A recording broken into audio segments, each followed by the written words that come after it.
Altına fazla ateş yapma ki. Yanmasın öyle iyi ha. Oluyor mu?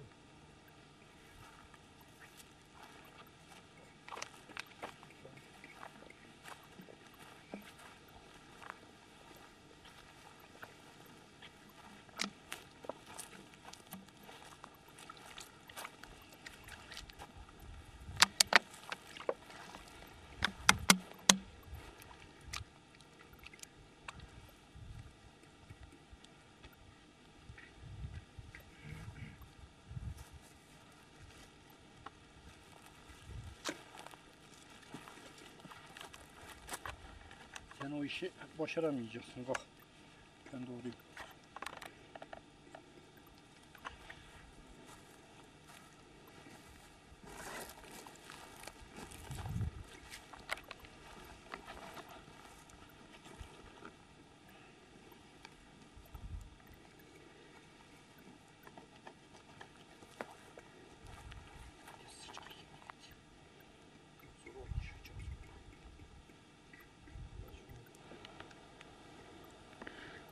Bahar teyzem şu çekimleri görse de bir düşünse, evde de böyle iş yapıyor mu Recep abi? Zaten her zaman yapıyorum ya. Ben her zaman yapayım da bizim karı nankördür, bilmez. Çay yine almadık değil mi? Çay var. Siz yeter ki isteyin benden. Aldın mı? Sallama çay var. Bardağa atıyoruz, suyu kaynatıp. Yapalım mı onu? O var, diğer çaydan da var. Demliğe atıp hiçbir demliğe. Demliğe Hani demliğin ki. var, o da var. Sana verin. O ya. O evde. O evde. Ama sen aldın arabaya koydun Recep hocam bizden. Arabaya koydum geçtim bilmiyorum ya. Ya sen birine çaldırdın.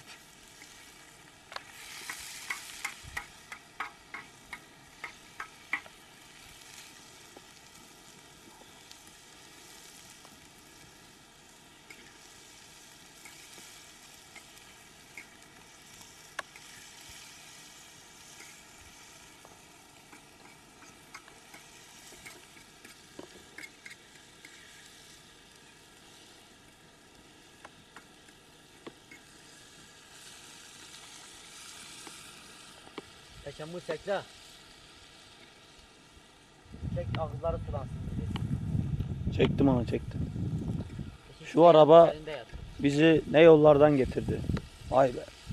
Arabayın gidemeyeceği arabadan. Peki at arabası bile giremiyor buraya. Atı bırak, traktör girmedi. Önümüzden geri döndü. Bizde de büyük başarı var. Yolların taşlarını yapa yapa yol yaptık.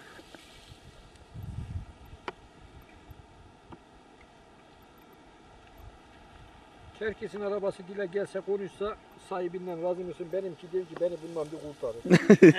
Yani eminim onu diyeceğim.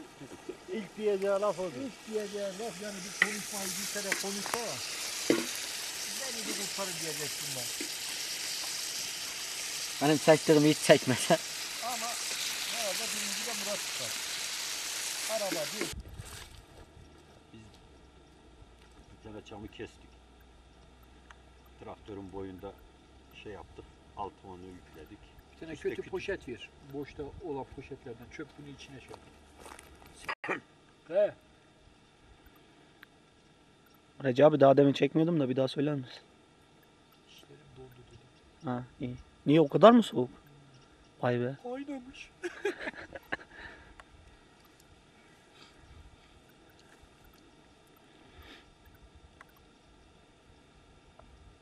Ne güzel kuş sesleri geliyor bak. Fit fit fit fit. O senin duyduğun sinek sesler. Bir tane kuş var.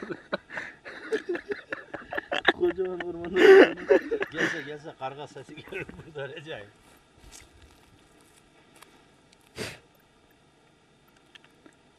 Murat abinin önünde yağ var. O da kavun yerine onu içiyor. Artık ne yapalım? Neye niyet, neye kısmet.